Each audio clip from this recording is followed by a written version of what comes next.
Point Blank is a crime fiction podcast. It may not be suitable for all listeners. We discuss violence in all its forms. The works we reference may include period slang, which some listeners may find offensive. The hosts also have a tendency to swear.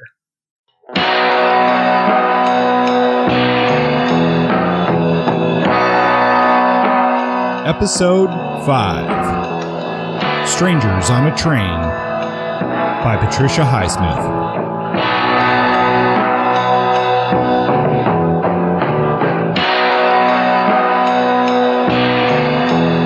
And welcome to the show. My name is Kurt, and joining me as always is Justin. Hello, folks. Good to be back. How's it going today, Justin? I've had a pretty good day. No yogurt this morning. Did wake up and go out for breakfast. It was very nice. And had a fairly eventful day watching college football and thinking about this book. Well, I got a haircut today in preparation for the podcast. I wanted to look good for the listeners. Yeah, that's important. Your radio look, it's a big seller, so I'm glad you did that. That's where I failed. Well, it's important to look good for radio. I agree. Anyway, welcome back to Point Blank, and today we are going to discuss Strangers on a Train by Patricia Highsmith. But before we get into that, is there anything new you've been reading or watching that's been interesting, Justin? It's been a long summer, and we had a little bit of a break since our last recording session, so let me think. Well, I have to, again, acknowledge the fact that Twin Peaks has dominated my summer viewing. I've been very pleasantly surprised by Twin Peaks The Return. It's been riveting, and I'm really thankful that Lynch still has it. It's never a certainty in that kind of situation. But he has total creative control, and it shows. It's a weird, surreal, and wonderful experience. How about you? Well, I've been catching up on Game of Thrones, to be honest. I hadn't watched it since season 3, so I'm fully caught up now, mostly because the show had surpassed the books, and this isn't a Game of Thrones podcast, so we won't talk about that. But I do have two pieces of stuff from the screen that is relevant to the show. First, have you heard about this show on Amazon Prime called Comrade Detective? No, but it sounds like it could be funny. I think it would match your sense of humor. It's a show that you're either probably going to love or you're going to hate it. The premise of the show is that this is lost footage of a Romanian television show that was produced in the late 80s. And yeah, it's been found and then they re-release it on Amazon. Now, that's not actually true, but that's the way that it's presented. What it is they used Romanian actors and locations to film the show, and it's very much done in an 80s detective type television show style. And it even has a lot of that Eastern Bloc style cinematography and stuff like that. And then they dub over the voices of the Romanian actors with U.S. actors. And it's complete satire. And what's wonderful about it is at the same time, it makes complete fun of the communist system and the capitalist system. There's wonderful little lines. You know, if you've ever wanted to see a police officer be quoting Marx while making an arrest, this is the show for you. That actually sounds really good. It's sort of like a mockumentary style, or where they're using fake found footage, but then having a contemporary spin on it, or an ironic take on the 1980s Cold War era. It's modern footage, but like shot in an antiquated style, I guess you would say. That sounds lovely.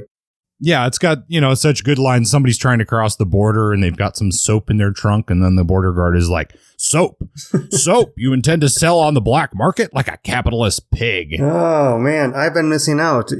Without this podcast, I would not know all these good shows. I'm still haven't watched the one that you tried to push down my throat over the summer, the Norwegian Svalbard episodes.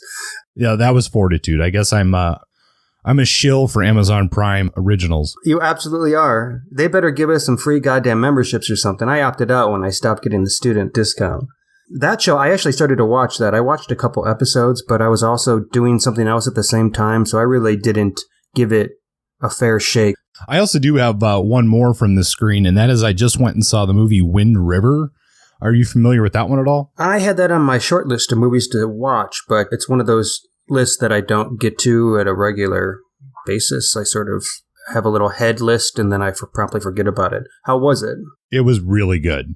It's depressing and sad as hell, but it is done extremely well. I mean, the topic itself is a tough topic because it says it's inspired by true events, but I try to see, like, was the story itself something that they copied? But what they're basically doing is making a statement about the assaults and domestic abuse that Native American women suffer in the United States and how that is a very underreported crime and how many of those women go missing. And that's what it's about.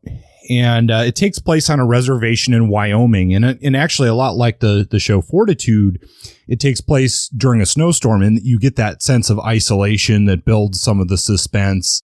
The two main characters, and I did go into this with a little skepticism that this was a movie that took place on an Indian reservation where the two main characters, Corey Lambert and Jane Banner, who are played by Jeremy Renner and Elizabeth Olsen, were white people coming into a reservation. It actually works in this film for me because you need that outsider perspective. And Jeremy Renner's character is married to a woman, or I should say was married to a woman from the reservation. And so his kids are of mixed heritage, and that plays into the plot a little bit. So it works from putting the viewer more into the story. But it's really well filmed. The story is powerful. It's a movie you definitely get some chills while you're watching it, and very well done. Highly recommended. Well, thanks. I'll keep it in mind. The Guild Cinema down here in Albuquerque is a wonderful venue, so I'll see if it's coming soon. I was a little bit out of the loop this summer because I spent a month at a writer's residency in Southern Oregon in the county of Lake, the lowest population county in Oregon and the only county in Oregon with only one stoplight.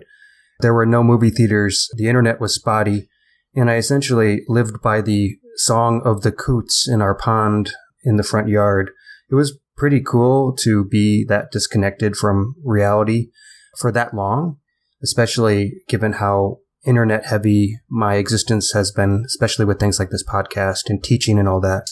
It was a great time working with an artist collaborator, friend of mine, doing art and science, writing, philosophy, talking about that type of stuff, and being able to do that without the burdens of everyday life. So the place I was at was called Playa, as in beach in Spanish, or large flat bed of dryness like that are common in the desert in the American West. So anyway, I was out there for a month. I came back just 2 weeks ago, so I'm still sort of feel like I was in the jungle in the middle of nowhere. I forgot about the movies I'd wanted to see, and I started teaching right away. So now that I'm settling again, it'll be nice to see what I missed. Yeah, it sounds like that was a really pretty incredible experience. Did you get a lot of actual writing done? I did. I tried to write with a pen and paper, which isn't very easy these days. I feel like my hand has evolved away from that ability, but I actually got back into the rhythm of it, and I would write every morning by hand, and it really felt good. And of course, it was a habit I was going to take back with me to Albuquerque, and as soon as I got back, I was teaching and busy, and I promptly lost it. But I bought a desk, and I put a piece of paper on it with a pen so that when I'm back into that thinking toward creating a habit for my writing, it's there waiting. So I'm trying to take some things that I learned from being at Playa and apply them in my own life. But I did do a lot of writing, a good number of things. I haven't been able to process it quite yet. I like the idea of the simplicity in your writing that way. Yeah, there's something about separating from the computer. It's meaningful, and it has value, and it actually does help, I think, prompt creativity. All right, should we move on into our reviews? That sounds great. All right. And now, listeners, this is normally I pre-record this and then we just put it back into the episode. And it actually takes me a lot of time to think of 1-minute things to say for a book. And we're going to try this live this time. So, Justin, do you have some sort of timing device? Yes, let me pull up my stopwatch. All right. I'm ready to give this a try if you are ready to time me. Let's do it. At the count of 3, 1, 2, and 3. All right, our first selection for 5-round burst this time is Lola by Melissa Scrivener Love. And this is a new one. This is from 2017. It comes from Crown Publishing. And this is a modern tale from South Central LA. And it follows the Crenshaw Six, which is a local gang. And it comes from the perspective of a character named Lola, the title character. And in here, the basic plot is that a drug deal goes wrong. So there's nothing new there, but this is told in a really wonderful way.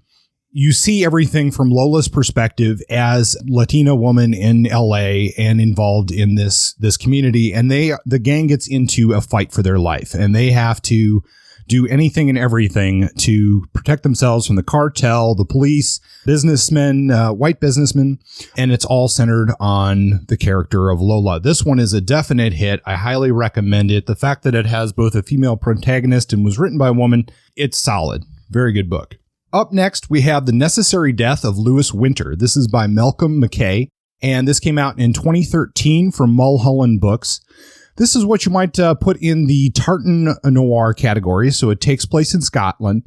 It follows a hitman named Calum, who he's from Glasgow, obviously, and he is a freelance hitman, and he's given the target of Lewis Winter to do the hit.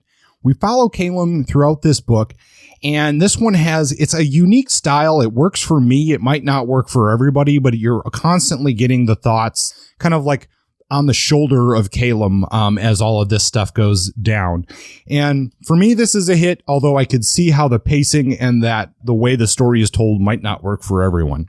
Next up, we have Queen Pin by Megan Abbott. This came out in 2007 from Simon & Schuster, and Abbott is like the modern queen of noir, and I've heard people say that. I believe it after reading this book. Alan Guthrie says, subtle, seductive, stunningly violent, this perfectly executed, hard-boiled title of complex relationships between grifters is a stone-cold classic.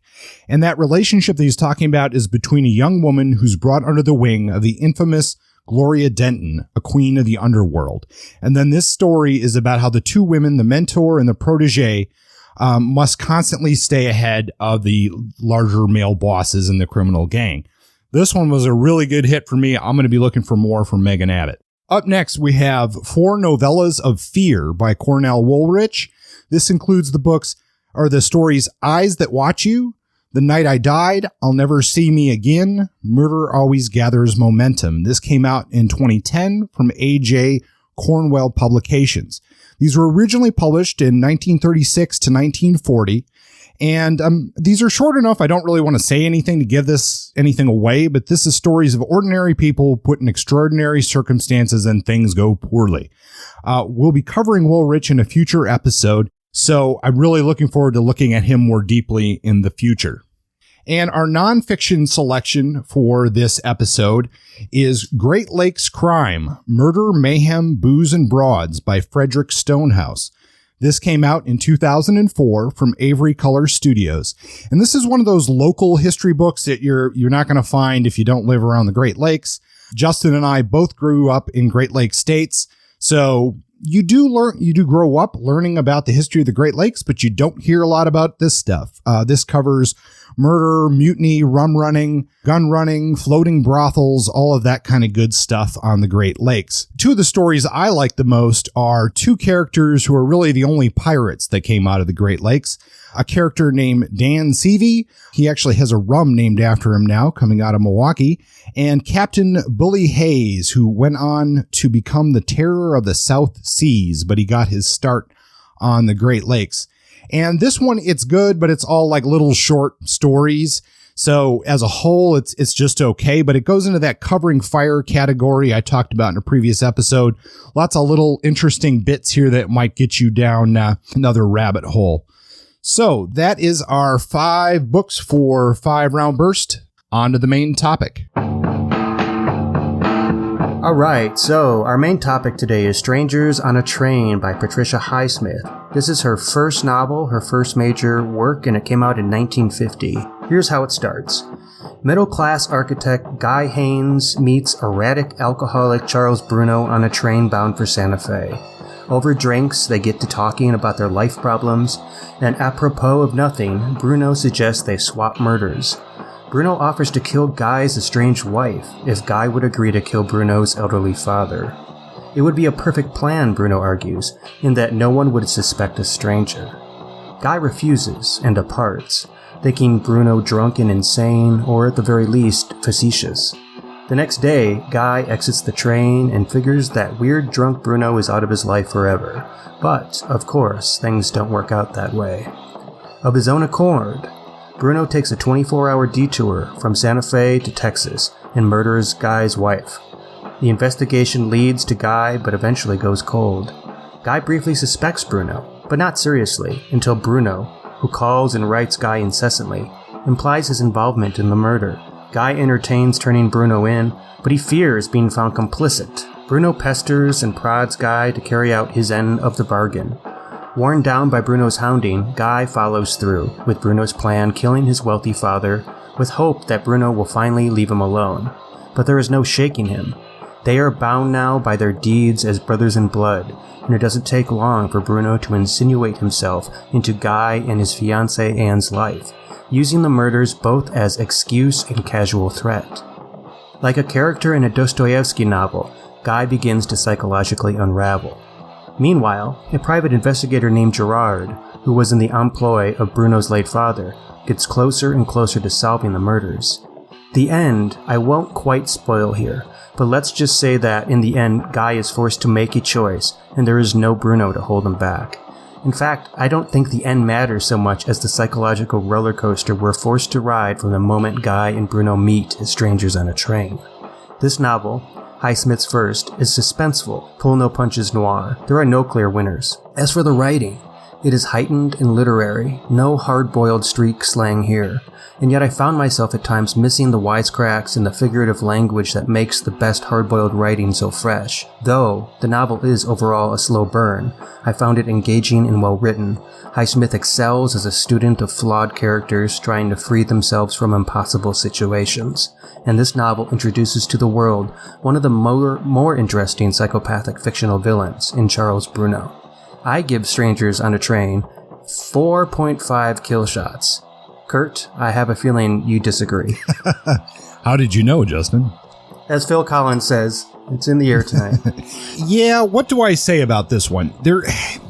My rating for this is one that has gone up and down as I think about it. There's a lot of things I like. Like you said, I like the characterization is very good. There's parts of it that I think are probably some of the best little set pieces within this type of fiction that we've read. But overall, I've got some problems with it, and I really have a problem with the ending that we can get to later. I don't know. I think I got to say a 4, but with that said, there's parts of it I would give a 5, and parts of it I might give a 2. Interesting. So there's a range. You don't like the ending, but aspects of this book you find satisfying. You're just uncertain, or you haven't figured, or you have an unsettled feeling when it comes to Highsmith's writing, at least in the case of this book. Yeah, I think Highsmith has a lot of very good writing in this book. I think this shows that this is the first novel. And I think we can get into a little bit more in-depth discussion of that in later topics. But I think that's the heart of my problem with the novel. I think a lot of the nostalgia for this book may actually come from the Hitchcock film, and we can get into that a little bit later.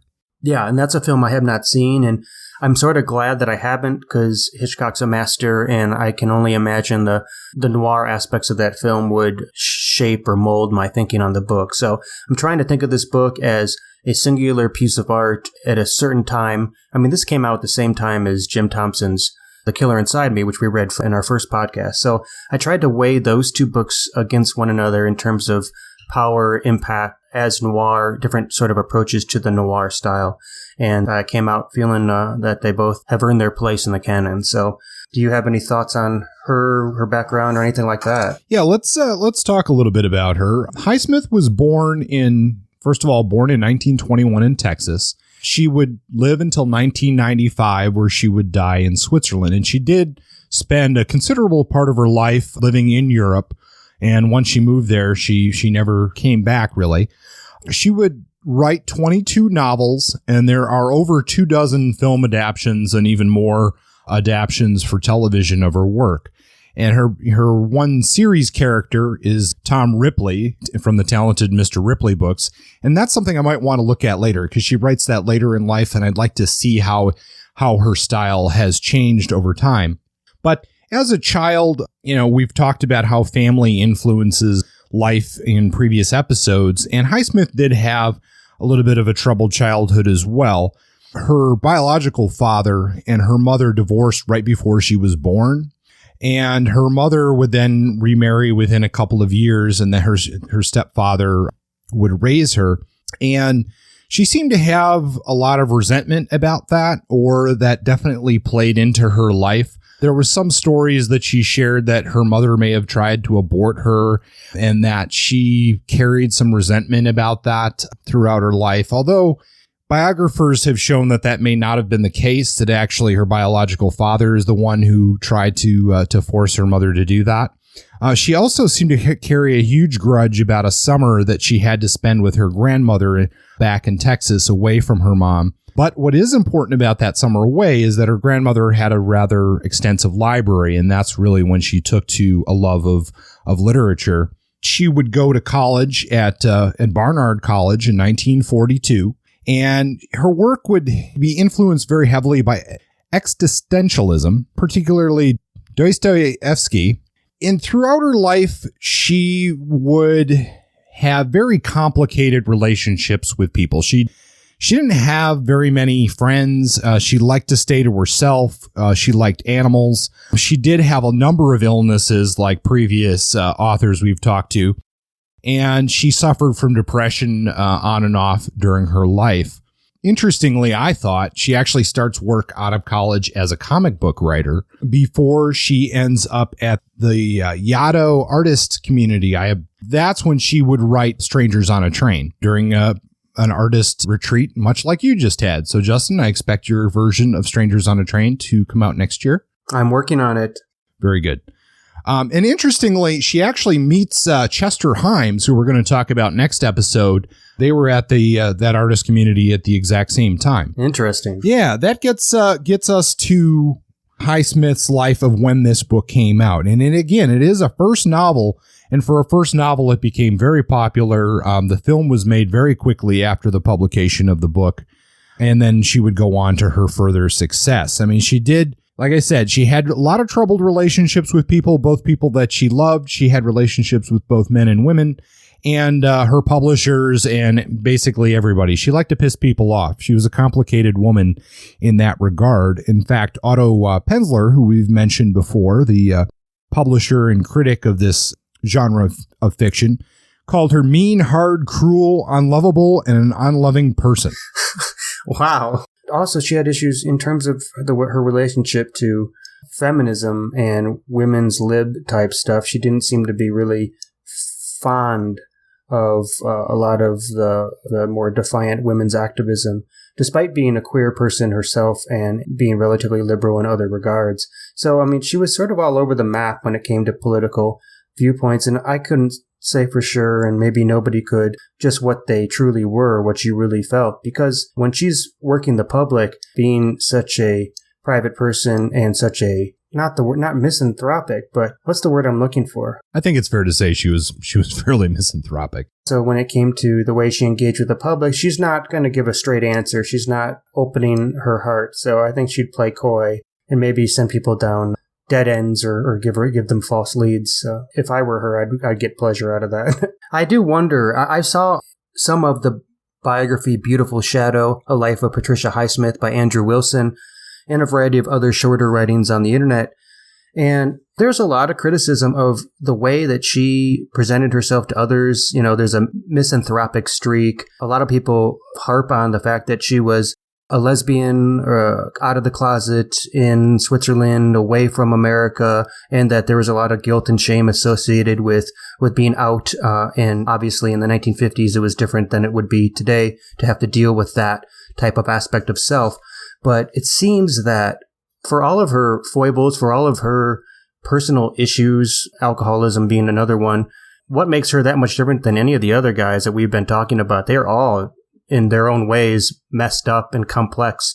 And you don't see too many people pointing fingers at Raymond Chandler for being that problematic or that much of a burden on people. But somehow I would argue there might be a sexism going on when people are assessing Highsmith and her track record, because it just seems that there's an emphasis on her behavior stuff more than there is on the quality of her work and where she stands in the canon. Oh, sure. I have no doubt that there's a lot of sexism going on here because, I mean, like you said, I mean, her behavior doesn't seem that bad compared to some of the people we've talked about so far, and they get pretty much a free pass. So it definitely seems like there's some truth to that, unfortunately.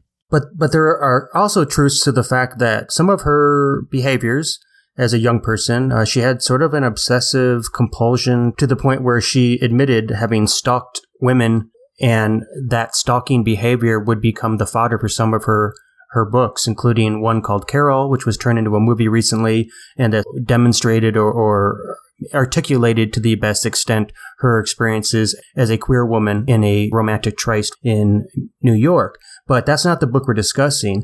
The book we're discussing is Strangers on a Train, and she wrote it at Yaddo, having been recommended to Yaddo, I believe, by her friend Truman Capote, which is interesting. And some of the characters in this book demonstrate the mental illnesses that would play a part in a lot of her characters and a lot of her fiction. And I'll be interested in spending a little time getting to know these characters, talking a little bit about these two main characters, Guy and Bruno. Do they work for you? Well, okay, so that gets into why my rating is kind of all over the place. Okay. Bruno works for me, and I feel like she writes him very well. Guy does not work for me as well. Guy, I want to slap Guy across the face. That's funny you say that, because early in one of my notes, I write, Bruno is the kind of guy I want to punch in the face. But yeah, Guy is the kind of guy I sort of want to just throttle. Yeah, that's fair. But somehow they both affected me. No, I mean, they do. I mean, and maybe that's the point, right? Yeah. And I have something on that in just a minute. But I mean, I don't like Bruno. Bruno's a psychopath. But he works for me in the character. And it's like, okay, I get why he's doing what he's doing, even if I don't really fully understand that myself. But it works for me as a character that he would think that way. Where Guy, he's the successful architect, and he has this wonderful partner in Anne, and he has all these things going for him, and all he has to do is stop this train wreck, to use a bit of a pun here, from, at some point he has to put his foot down, and he refuses to do that. He refuses to take action until the action that he does take in killing Bruno's father, it doesn't even really feel like it's him doing it anymore. It feels like it's actually Bruno acting through Guy. I couldn't help but think of this quote or book title from Howard Zinn that says, "You can't be neutral on a moving train." And the fact that Guy and Bruno meet on a train, and Guy, just for the hell of it, cannot make a fucking decision throughout this book. That's the problem. By not taking a stance, he gets himself in this problem. I can see that. Yeah, at that point, he essentially is a pawn of Bruno. He's made out of Play-Doh, and it becomes clear that his backbone is lacking. It's all words and no action. He'll say, I'm enough is enough. I'm done with this. Stay out of my life. Bruno reasserts himself, and Guy bends backwards like a blade of grass. That there's so much frustration in that. How can that be a protagonist, for example? Is he even a protagonist? But then again, that's sort of the character that makes noir, for better or for worse, noir, the character that can't make that right decision that you can see so clearly would get them out of the muck. And yet they consistently make the wrong decision and dig their hole ever deeper. It makes it really hard to like them. Yeah, and I get that. I think maybe we can talk about this more when we get into the structure of the story, but had this been shorter, had it been a tighter piece, I thought you could have easily cut 80 pages out of this thing and told the same story. Had it been tighter like that, I would have found Guy's actions a little bit more believable, but because it's drawn out, it makes it less believable for me. I can see how urgency would play a role in a guy maybe miscalculating or not thinking clearly. But yeah, there were weeks, months where Guy could maybe figure his shit out or go to a cop or plot something against Bruno successfully. But no, he's the kind of guy who just wishes away or hopes that everything will get better without having to lift a finger himself. So yeah, I could see that this book could have been taughter, and maybe that's a problem with it being Highsmith's first. She wrote it when she was in her mid-20s. She was a kid, essentially. That being said, I feel like Highsmith's definitely in command of her characters. I feel like she had a clear sense of what she wanted to do with them, especially Bruno, who, as you mentioned, is, well, he's a psychopath. He's slow, steady. He is terrifying because he's so realistically banal. He's just the drunk who won't leave you alone. You know, it's like hell is other people, and nowhere is that more obvious than having Bruno sit down next to you and start yapping incessantly.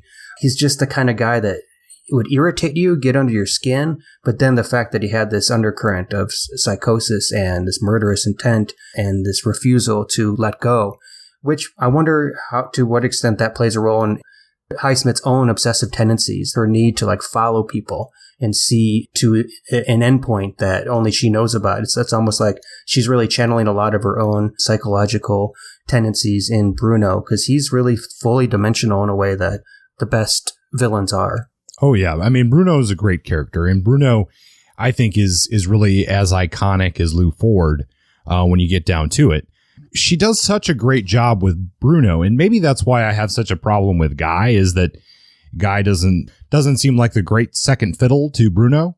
But he says this, he says in the beginning of the book, any kind of person can murder, purely circumstances and not a thing to do with temperament. People get so far, and it takes just the least little thing to push them over the ditch. Anybody, even your grandmother, I know. And that's such a great line from this book. I mean, it's in some ways, it's a defining statement of this genre that we're talking about, is that anybody can do this. And Bruno's exactly right about that. Yeah, that feels like a thesis statement. It feels like she's making her big announcement. This is what the story's about. That's sort of what a theme of a lot of her writing's about. This is it. Anybody can murder. It's not something that is set aside for the exclusive company of rogues and criminals and bad people, bad apples. Even the most milquetoast, average, successful businessmen can, in the right conditions, be twisted and contorted to commit taboos, essentially, which is a sign of the times. This is the 1950s, and just like Thompson and a lot of the other noir writers writing in the post-World War II era, the existentialism of the time, they were recognizing that underneath all of our moral sheen, high-gloss, American way, American dream stuff, there was a lot of darkness, and they were eager to expose that darkness in the simplest and least likely of characters. And Guy, being as milquetoast he was, sort of fits that model perfectly. Yeah. Like him or not. I think it's interesting that in the book he's an architect, and I'm not sure, it seems to me that there was like this bump of like architects being in the news during that time. And I feel like I've seen like old news footage of, these architects like showing off their buildings, and where would that fit into Frank Lloyd Wright? But thought that was an interesting choice, that he's like a famous architect. The closest analogy that I could come up with today is sort of like the idea of the celebrity chef or something like that. Yeah, I wonder. It was also an era of not world building, but city building. It was the era of skyscrapers and new horizons in this country. Chicago went up and New York went up at that time. So yeah, maybe there was a little bit of celebrity cachet to the architect. It's funny though, because Guy being the architect is amusing, given that Bruno is really the true architect in the story. He masterminds everything. Ooh, that's good. I like. Yeah, it's true though. I mean, Guy can't do a goddamn thing, and Bruno manipulates and prods and pokes, and he's playing everybody. He plays his mother, he plays his father, he plays the private investigator, he plays Guy, both his ex-wife, his dead wife, and his new fiance. Like, he knows what he's doing. He gets a thrill out of messing with people. He's a bored nihilist, and he gets pleasure out of manipulating and creating the architecture for other people's tragedies. Is there a character in this that, you like? A minor character? Yeah. So, okay, well, we got Charles Bruno as the dual protagonist, let's call them. Charles Bruno takes the cake. Guy is a little bit There's a handful of other characters that I considered for my favorite minor. Anne is Guy's fiance, and she's sweet, simple, smart. She's aware. She's astute. She seems like a perfectly reasonable person. She doesn't really do much in the story. She just doesn't have enough of a role for me to really put her on the map. But another character that I thought about was Bruno's mother, who's a classic enabler. Like, after I punch Bruno, I want to punch her. After I throttle Guy, they're really rough. But when it came down to it, my favorite minor character was Gerard, the private investigator. Now, he doesn't really spend much time in the story. We only get him in a paragraph here, a paragraph here. It's like behind the scenes. It's interesting because Highsmith took the classic PI novel and shifted the orientation so that rather than following the crime solver, we're not with the PI at all, essentially. We sit with the criminals or the milquetoast architect and the psychopath as they hatch their crimes, they sweat out their crimes, and they pay the price. In this case, however, Gerard is the PI, and he easily could have been the protagonist. He's the one doing work. He's always behind the scenes. He's trying to figure out what Bruno's up to. He has his eye on Bruno, as he has for a long time, being in the employ of his father. So he knows and dislikes Bruno and has that private resentment. We don't get any of his rich interior life. He might be boring, but he could easily be Philip Marlowe in his head. We just don't know because we're not with him. And I really love seeing a PI for the first time in one of these books on the edges and just watching them work, the exhaustive travel and interviews as he builds the case. And then finally, at the end, he shows up. And his work is tedious and time-consuming. It's not romantic. He's not in the rain wearing his PI cap and smoking cigarettes and drinking whiskey. We don't see any of that. But he gets the job done, and I really liked him. Yeah, that's a good choice. I like everything you say about that character. I'm going to go with Anne Faulkner, and okay. And I'm going to say I actually think she does do a lot in this novel. She's Guy's pillar. Morally, she's the best character as far as we know in the book. Now, I say this, but this part of the plot doesn't necessarily work for me. But I feel like Guy would have spiraled down the way that he did much earlier without Anne there. She's the thing that kind of brings him back to normality, at least through the first maybe 2/3 of the book. The other thing that Anne does is when Bruno starts making friends with Anne, that's when you know that things are really, really troubled for Guy getting out of this. And that relationship, and it's not as articulated maybe as well in the book as it could be or should be. But the moment that Guy is gone, he's out of town in Canada, and Bruno comes over to the house and he spends the day with Anne and spends the night and everything. It was like, oh, this is taking quite a different twist at this moment. The fact that he now has a relationship with her and that she's allowing that to happen is a major part of this plot. It was genuinely frightening to me. I agree with you that Anne, there was a quiet power about Anne, and the fact that she might have been Guy's pillar says a lot for her, but it also emphasizes just how pathetic Guy was. But when she got together with Bruno, I really felt that there was a palpable, and this book isn't overtly laden with emotion, but that moment I really felt like, we just saw Bruno kill Guy's ex-wife, and Anne is probably one of the most likable character in the book, and it felt sick. It would be the best way to put it. Yeah, it did. That was an emotional breaking point for me in the book, is when he shows up at that house. Well, do you want to move more into some of the plot structure, that kind of thing? Let's tackle the Puss Walgreen corner before we head into the plot stuff, because I do have a candidate, however inadequate. Do you have anything for Puss Walgreen, or do you want me to give it a whirl? I do, but we can do a reveal here. Should we give it the credit that it's due? And this week's Puss Walgreen Award goes to... Actually, this one's complicated. Let me explain.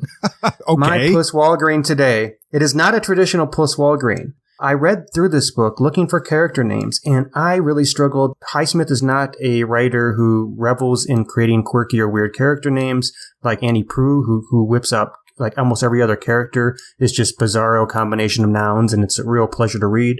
Here, I couldn't find anybody that really struck me.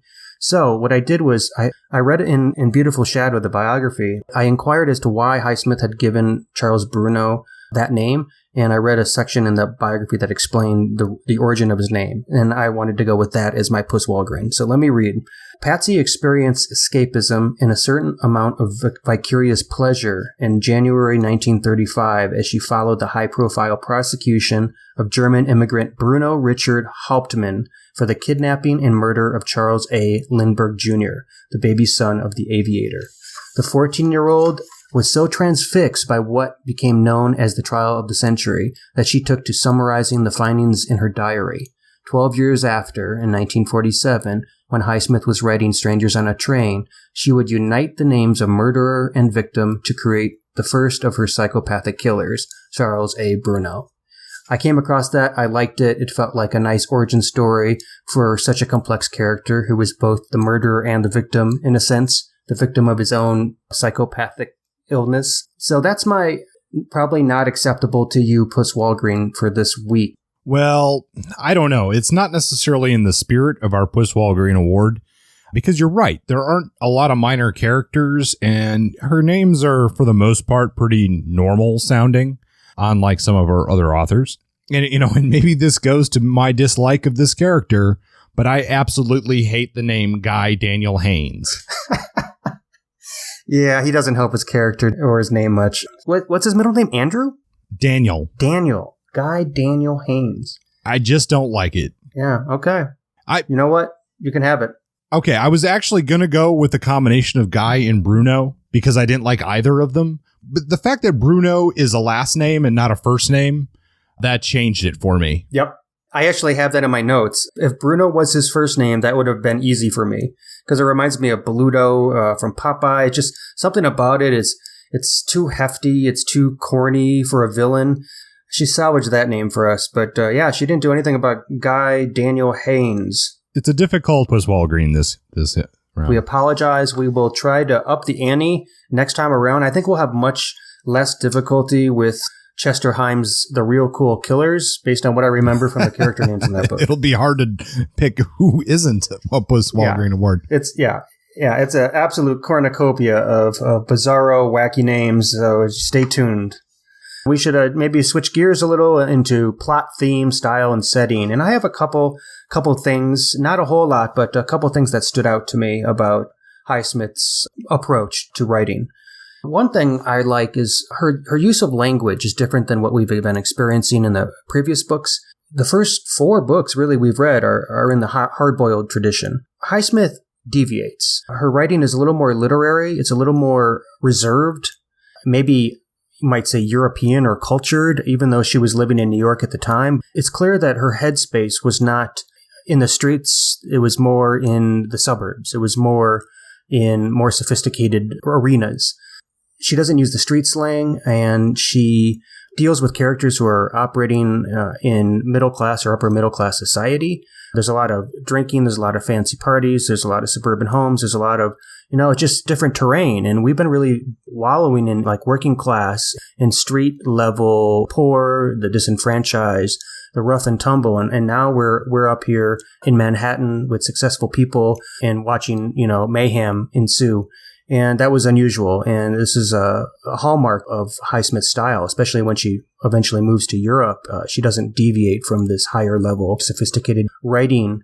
But another thing that was interesting to me was because I had heard so much about her, and I was as ignorant about her as a lot of people in that I figured she was British. I didn't know she grew up in Fort Worth, Texas when I had first heard of her, because she had lived in Britain, she lived in France, she lived in Germany, she lived in Switzerland. Most of her adult life, she had separated and maybe disconnected herself from her American origins, at least in terms of, her public persona. So I expected that this book, Strangers on a Train, was going to be set on a train, like going through Europe, like on the Orient Express or something with Agatha Christie. All of a sudden, we're heading to Santa Fe, and most of the stories in Texas and Florida and New York. And it was sort of an eye-opener when I first realized that. It made me not ashamed, but like it was a wake-up call, like, holy shit, I can be this close to reviewing and trying to understand this particular author and still know so little about her. That speaks to the fact that she is relatively obscure in the United States still. If we spend more time with her, I could see making an argument that she's in that top tier of great crime writers. And yet it is not an argument that I've found to be universal or even widely discussed in at least the circles of the literary stuff I've been reading. So a lot of eye-opening aspects of who Highsmith is and how little people talk about her, even though she's like a goddess in France. The European literary community fully recognized and appreciated her in the same way that they appreciate a lot of noir works that go unheralded or unheard of in the United States. Do you have anything that really stood out to you in terms of stuff Highsmith was doing with this text? First of all, to just echo a few things that you said, I mean, the fact that her popularity in Europe was so high is something we're going to see through quite a few of our authors. Many of them probably would have not continued to write had it not been for their European markets and the ability to do that. But, as far as this book goes, what struck me here is, and this kind of goes again to my complaint about the book, I kind of looked at what the highs and the lows were for me. And I guess this kind of trickles into the writer's craft as well. But there's some really wonderful scenes in this book. And for me, that is the scene at the beginning in the train when they first meet. That is very well done. There is the scene at the fair or the carnival when Bruno kills Miriam. I think that is very well done. And there is sort of that change, and I don't want to say just this scene, but the part where Bruno shows up at Guy and Anne's wedding, and then sort of the aftermath of that. Like, I think that part is very well done. Those are all from moving the story along. Those are real highs for me. What's a low now is I think she spends way too much time doing nothing between after the death of Miriam and when Bruno shows up at that wedding. Like, that period of time is just too long. And that's one of my biggest complaints about the novel is, I get the argument that that's building suspense. Bruno shows up. He's occasionally with Guy. He's sending these letters, blah, blah, blah. Well, you don't need pages and pages and pages of that to get the point across. I felt that was a weakness of the book, and had that part been tightened up, it would have made for a better story for me. But my real problem with the plot of this book is how it ends. I think in this case, I might actually give away the ending of the book. We usually try not to give away the last couple of pages, but I'm going to go ahead and do that. So if you don't want to know that, stop listening now, read the book, and come back. Or if you're listening to the podcast in your car right now, what you should do is roll down your window and leap out. Don't do that. Just pause the podcast. Yeah. If you leapt out, well, it's too late now. So at the end of the book, you have two things that really occur. You have Bruno goes sailing with Guy and Anne, and then he falls off the boat, and Guy jumps in the water to try to save him, and Bruno dies. First of all, to me, that seems like a really weak way for Bruno to go out. It just seems like she didn't know, she got lost control of the ending and didn't know how to get rid of the guy. So this seemed like a very easy way to do it. So this guilt of Bruno dying, and there is this whole friendship element that we haven't talked about at all between Guy and Bruno. And are they really developing this close, possibly even loving relationship between one another during all of this? But Guy is plagued with guilt about this whole thing. He goes down to Texas for some reason and talks to Owen, who was Miriam's lover, and confesses, and Owen doesn't really care. And there's this whole discussion about society and punishment, and it gets kind of political at that point.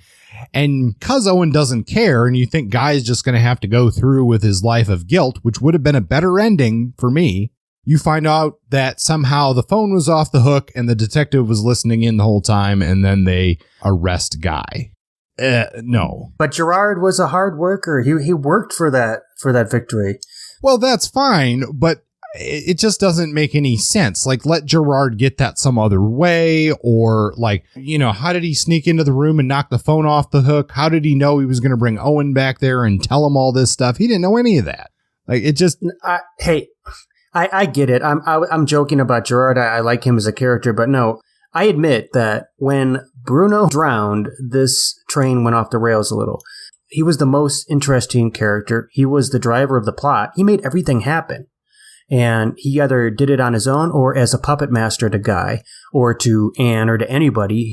And so then she ran out of juice for him. She didn't know what to do with him, so she killed him off. I don't know why an editor didn't hand this back to Patricia and say, hey, what are you doing here? This is your character. This is your gold. She gets rid of him, and I really wondered how the hell she was going to pull off the ending. And yeah, so he goes down to Texas. I liked him going down to Texas to return to sort of the scene of the crime, the thing that got this whole thing rolling with his wife Miriam, who was brutally murdered. It was nice to go back there. It felt like it made sense in terms of a plot move.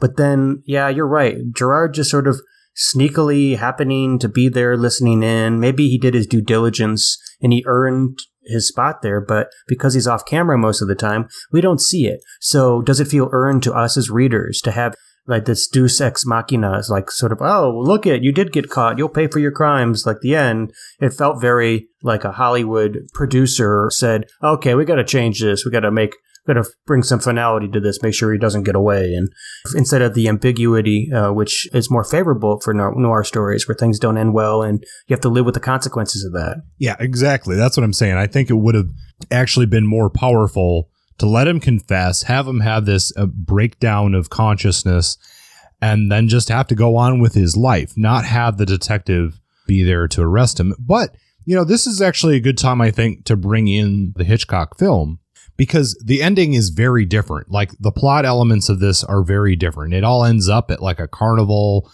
and there's like a runaway carousel ride, and Guy does not kill Bruno's father. It's very different.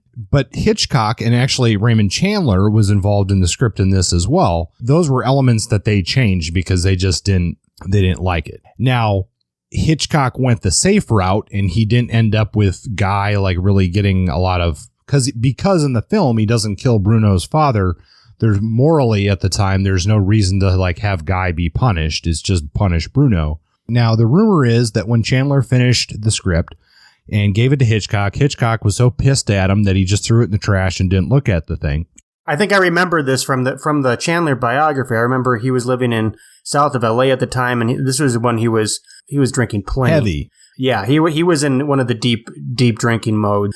I think he was under the impression that things were going very well with Hitchcock, and then maybe when he sobered up, came to realize that Hitchcock hated his effing guts.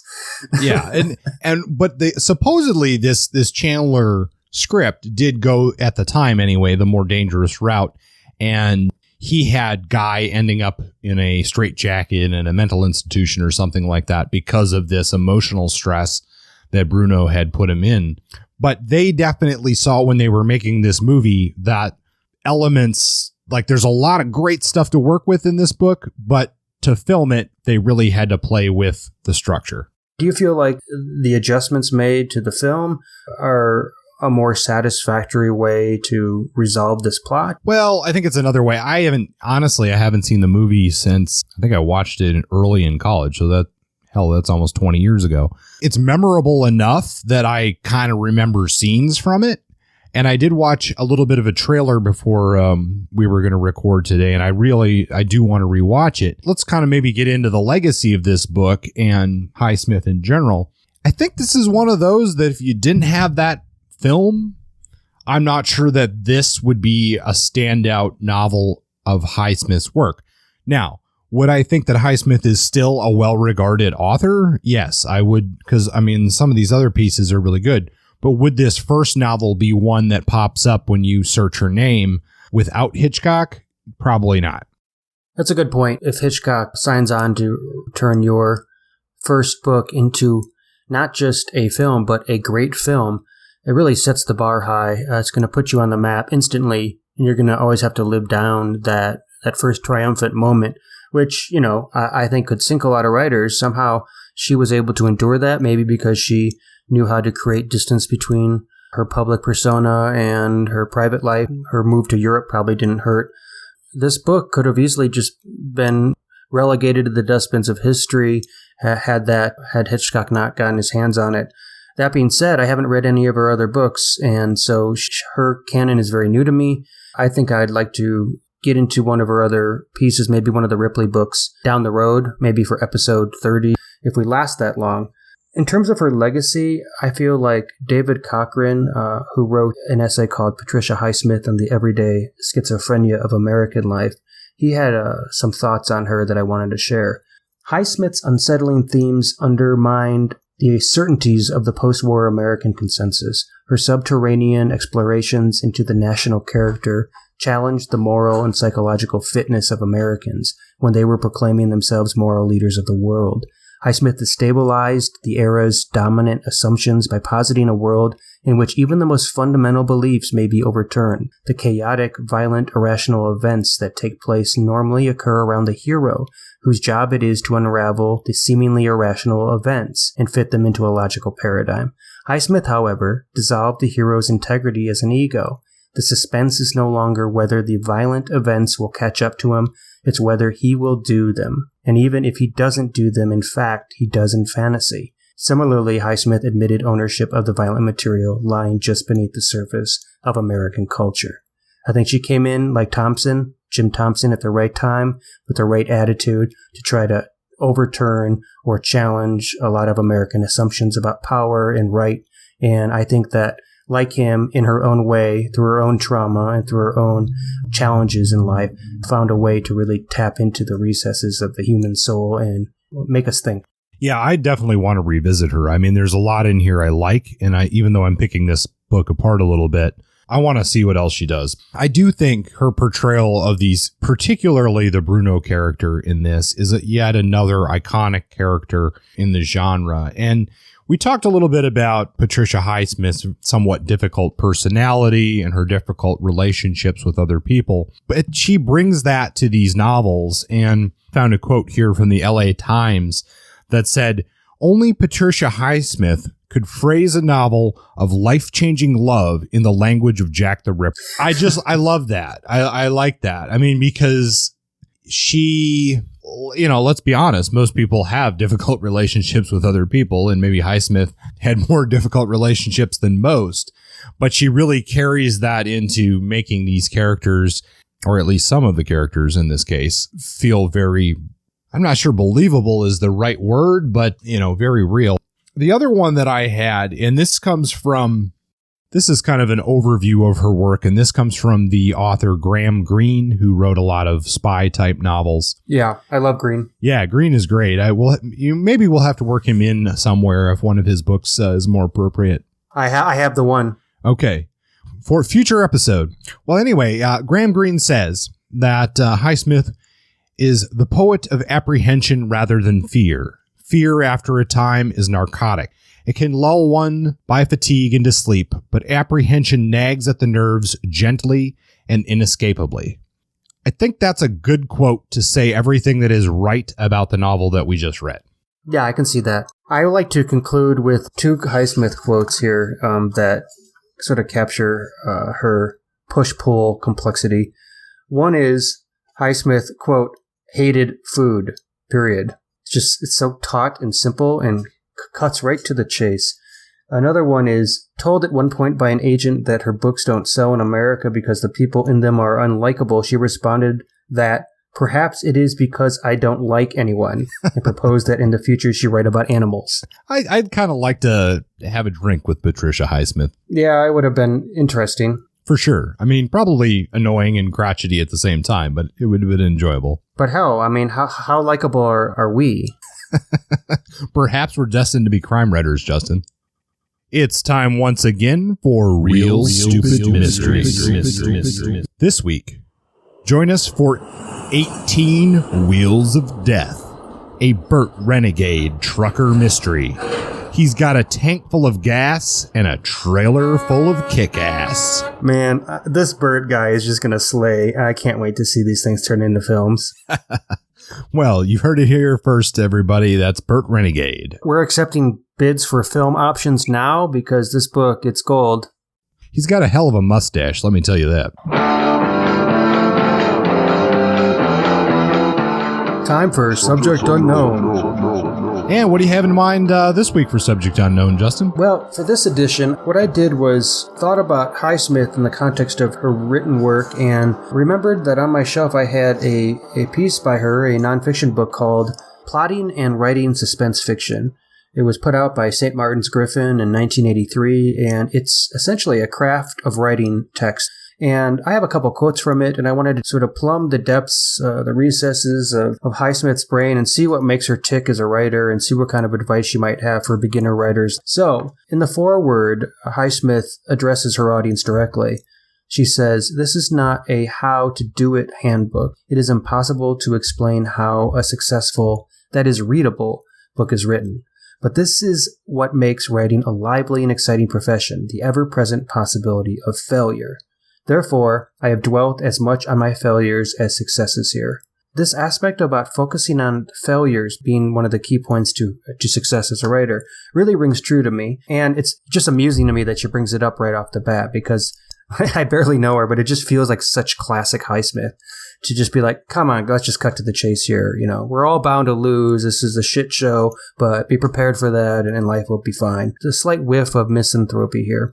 I found this book to be an enjoyable read just for the sake of her voice, but I think it's also a nice window into her mind as a writer, what her process is. I would certainly agree with her that it's not a step-by-step guide to writing. I've read a lot of how-to writing books that break down, this is how you do plot and point of view and how you develop characters, etc. She doesn't talk about that kind of stuff. She speaks in a lot of generalizations, along with some specific experiences she had working on certain of her more successful books, where she went right, where she went wrong. So a lot of it is, in a sense, memoir about her writing methods. I have a few of the specific advice pieces she gives. Before you move on to that, I'm just curious, as you said, that it's different than a lot of other sort of writing how-to books. And I've looked at a few of these myself, and they do sort of have a format. I guess they seem less useful for that reason. Does this one stand out to you in that regard? Or is it, the only thing I've ever read that, and I don't know if you've read it, but Stephen King's On Writing, is this a little bit closer to something like that? I would say so. I read that a long time ago, the Stephen King one. It's them talking about their experiences. See, the problem I have with a lot of these writer guides is that they're so goddamn optimistic. They're so enthusiastic. They're like life coaches. The problem with the life coach is that life it's not that squeaky clean. Most things don't work out that way. What about those days when you're tired or you have to deal with real life stuff that gets in the way? How do you endure writing, which is this sort of hobby? How do you make it work when things are rough? That's what Highsmith deals with. She talks about the struggles she had, like how to endure writing when you have another job. She's not all rah-rah. She's brass tacks and looking at the real life situations and not trying to sugarcoat. So in that sense, Stephen King does that too. He's frank. Yeah. So yeah, would I recommend this book as something like, if you're a beginning writer and you want to learn how to write a story, this isn't going to do it, but it's going to teach you perhaps how to endure as a writer. Even when you fail, that's a building block. It's like deeper, more psychological support. Yeah, so if most writing books are like a 101, this is a 201 or a 301 kind of course? Yeah, it's like a psych course almost. It's like writing psychology, 270. It's interesting you bring up that analogy of the life coach, because it seems to me like the books on writing that I've looked at, a lot of times I've never heard of this person. And if I've never heard of this person and I've never heard of any of the books that they've written, why am I going to trust the advice that they're giving me? Why am I going to take your writing advice? But where if I see her book or Stephen King or some other author who has actually been in the trenches and done it, then it seems like it's going to have a little bit more value. Yeah, some writers are going to hate me for saying this, but if I put out a writing craft book right now, I would recommend that you don't buy it because I haven't earned that shit. And there are a lot of writing craft books out there. It's a glutted market. And I know there are some great ones, and there are some really good writers who have written really good books. John Dufresne wrote a really good one. He wrote 2 of them. There's others. Yeah, there are a handful that I've never heard of the author. Have they earned the space to write about a life of writing in a way that's really going to be helpful? So Highsmith says a few things that I think are worth repeating. On writing, despite other responsibilities, she says, in my 20s, I had to do my own writing in the evenings as my days were taken up with jobs or hack work. I got into the habit of napping around 6. This gave me an illusion of 2 days in one. So her recommendation is, hell, if you have a job and your life sucks because you have to work 40 hours a week and then you're trying to establish a writing career, go home, take a nap, get up a half hour later, and pretend like it's a new day. It's a psychological maneuver. It's like going on a walk to clear your head, even though the walk doesn't actually take you away from the problem. In a sense, there is some kind of psychological burden lifted. Another one is her discussion on outlining. She writes, I think it is extremely good for a beginner writer to make an outline chapter by chapter. The starting point for a chapter outline should be the question to oneself, how will this chapter advance the story? Now, there's a lot of debate as to whether outlining is a good approach for writers, and it's sort of like the left brain, right brain arguments. Some writers just prefer to wing it. I think this advice to beginning writers in particular is wise, because she's right. Beginning writers ramble. And if they're not experienced enough to know how to edit well, then it becomes an overwhelming project that can be a deterrent to finishing. That seems like a very legit point. And granted, I'm a very novice writer. I've written shorter things or tried to write shorter things. I don't need an outline because I can picture what that short story looks like in my head. But to think of a project that is longer than that, it seems overwhelming, and I know I'm going to ramble. I want to do some outlining to not waste a bunch of time going in a direction that I don't need to go. I want to come back to her notes on failure real quick here, because I think that's one of the most important lessons that she offers. She writes on the value of failure. A writer should not think he, and I'm using, the language she used, he is bad or finished if a book fails to get to market. Every failure teaches something. You should have the feeling, as every experienced writer has, that there are more ideas where that one comes from, more strength where the first strength came from, and that you are not inexhaustible as long as you are alive. She's saying, hey, if you had that first idea and it didn't work out, don't worry. Don't give up. That's just one of thousands of ideas. They go when you go. When you die, they leave. But until then, you'll always have them. It's such an easy lesson, but that's one of those things you see over and over again in any kind of goal setting. If you fail, get up and fail again. There is an interesting thing about this, though, that does bug me, is sometimes you get these people who are like, I'm a whatever, fill in the blank, and I failed. And I failed again, and I failed again, and I failed again, and I failed again.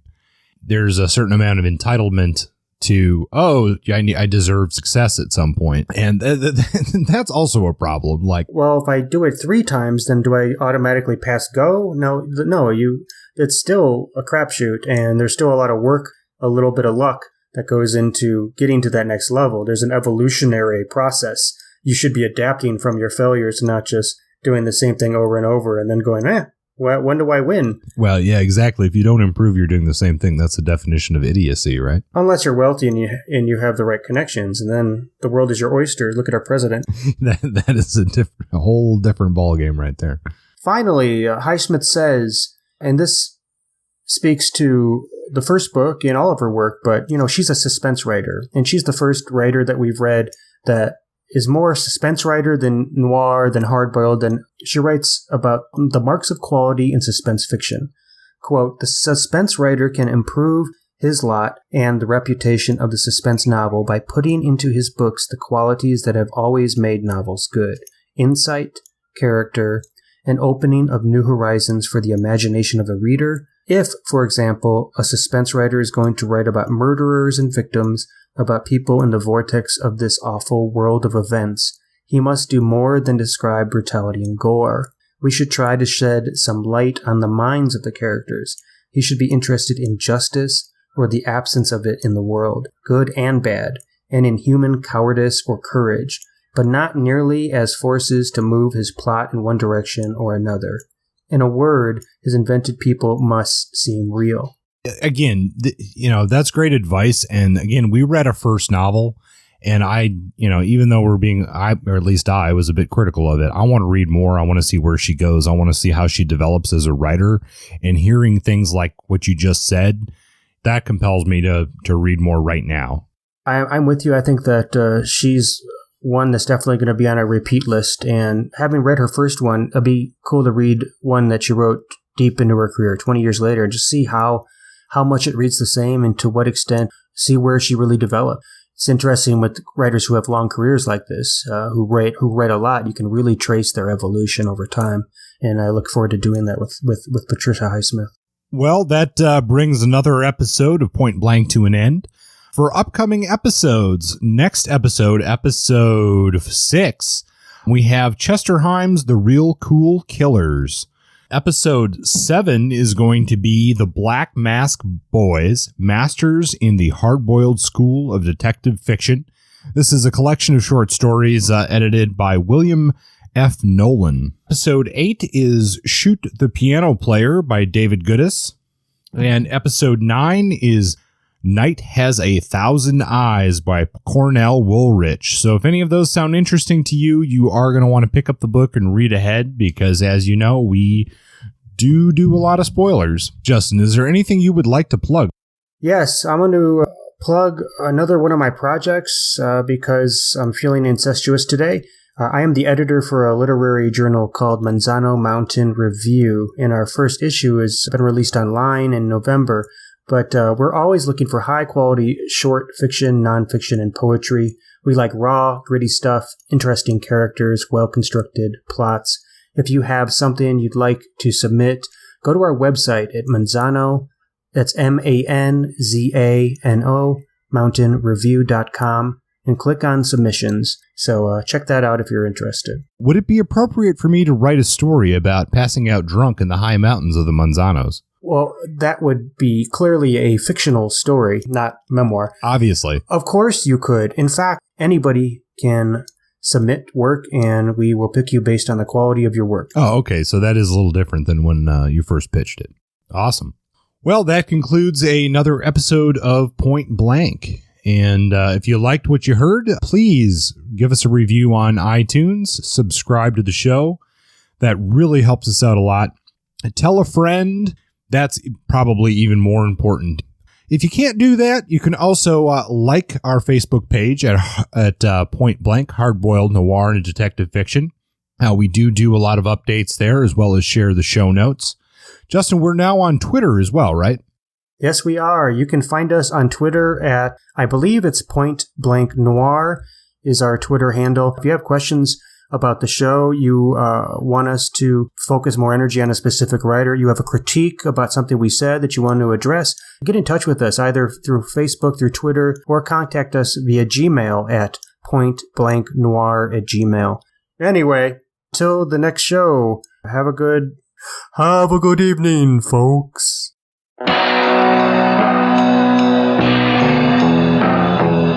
Point Blank is under a Creative Commons license. Music is by Justin. Copywritten works are property of their respective owners.